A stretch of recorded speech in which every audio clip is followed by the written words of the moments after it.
Le Noël de Pouf et Youpi. C'est le soir de Noël. Pouf et Youpi veulent acheter un beau sapin pour décorer leur maison. Après avoir beaucoup hésité, ils choisissent un grand arbre. Sur la neige blanche et glacée, Youpi tire le grand sapin. Malgré le froid, malgré le vent, il transpire à grosses gouttes. Le sapin est-il si lourd? Non. Mais Pouf a préféré s'asseoir confortablement sur les branches pour ne pas mouiller son beau pelage. Après un dernier effort, Youpi arrive enfin devant sa maison. Pouf, qui est très gourmand, pense déjà au bon repas qu'il va faire. Les deux amis posent leur paquet et décident de se mettre aussitôt à l'ouvrage. Youpi, qui est plus fort que Pouf, essaie de dresser le sapin au milieu du salon. Hélas, le plafond est trop bas. Comment allons-nous faire? Demande Youpi. Après avoir beaucoup réfléchi, Pouf lisse sa moustache, se gratte le menton et déclare enfin: il faut faire un trou dans le plafond, ou bien dans le plancher. Avec une scie, Pouf découpe un rond dans le plafond et y glisse le sommet de l'arbre. Quelle surprise chez les habitants du grenier! Il y aura un beau sapin de Noël pour les enfants de Grisette. Vite, on apporte des bougies, des boules étincelantes, des étoiles d'argent que l'on dispose sur les branches.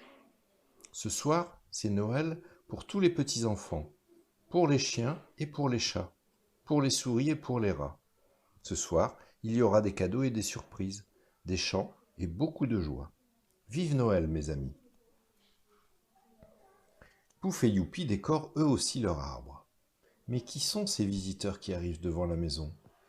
Vous les avez reconnus, ce sont Noiraud et Bobby.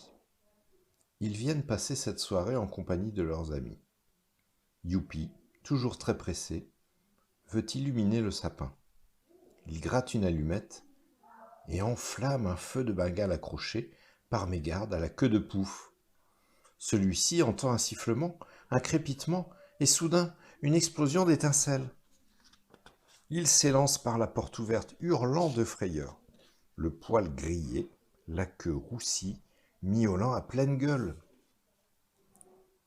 Toc toc, qui est ce visiteur? Youpi ouvre la porte. Et que voit-on? Le Père Noël. Bobby est très ému et a un peu peur. Mais Bobby comprend vite que Pouf se moque de lui. Ce n'est pas le vrai Père Noël. Il ne vient pas apporter de cadeaux aux petits chats et aux petits chiens. Il a bien assez de travail pour récompenser tous les petits-enfants du monde. Pouf déclare alors: le Père Noël viendra peut-être l'année prochaine, nous apporter des bonbons et des jouets. Chantons-lui donc une petite chanson. Cela lui fera sans doute plaisir. Père Noël, nous t'aimons bien. Pense un peu aux chats et aux chiens, n'oublie pas tes amis qui chantent pour toi cette nuit. Et s'il te reste des cadeaux, s'il te plaît, donne-les à Youpi, à Bobby, à Pouf et à Noiraud. Et maintenant, on doit faire griller la dinde. Est-elle bien cuite? N'est-elle pas brûlée? Il faut tourner la broche. Bobby est chargé de placer les couverts et les assiettes, mais il oublie son travail pour regarder le plus bel os qu'il ait jamais vu. Un os qui doit être si bon à croquer, à gratter, à ronger, à casser. Oh, que cet os doit être bon! Vous savez bien que les chats et les chiens ne boivent jamais de vin. Mais pour Noël, une fois l'an, cela est permis, pour les grands chiens seulement. Bobby s'approche du sapin pour essayer d'attraper le bel os, mais il fait tomber la bougie qui aussitôt enflamme les branches. Le feu monte vers le plafond, passe dans le trou, et la famille de Grisette s'écrie: au feu, au feu! Vite, de l'eau, beaucoup d'eau pour éteindre l'incendie.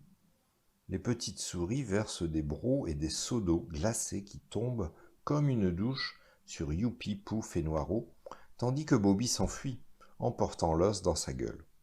Quelle fuite, quel cri, mais quel incendie! Le sapin est brûlé, les boules sont cassées et les bougies éteintes. On doit coucher Bobby car il est tard. Noël est fini, de grandes étoiles brillent dans le ciel.